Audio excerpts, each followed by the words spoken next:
hurt my back when I was on the ship, not because of any one thing I necessarily did, but I herniated a disc, and I didn't know. I was very young. I didn't know what it was. You go to ship medical, they don't have a lot of resources. And so they x-rayed it. They told me to stretch, whatever. They started giving me muscle relaxers. Like, this was a thing that went on for weeks and weeks. And eventually I had like a pretty bad back injury by the end of this contract, and I was dancing through it. So they finally got me an MRI. And so the day that I disembark, they tell me, oh, you herniated your disc. Suddenly I'm getting contacted about the ship covering my medical costs, because there's a thing called the Jones Act. The Jones Act, it's a maritime law. I don't know if it applies to people. I know it applies to people in the US. I don't know about, and essentially a lawyer reached out to me, and I got some money from the fact that the ship failed to repatriate me and check out my injury while I was on board, because the Jones Act says they're responsible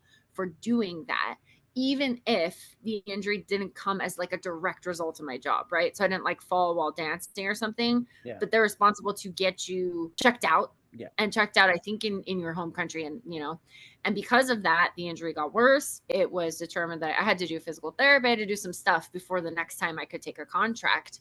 So essentially I got money to cover the medical costs. Not a lot when you think about all the stuff that I had ended up having to go through. And the time you missed from not being able to go back to work.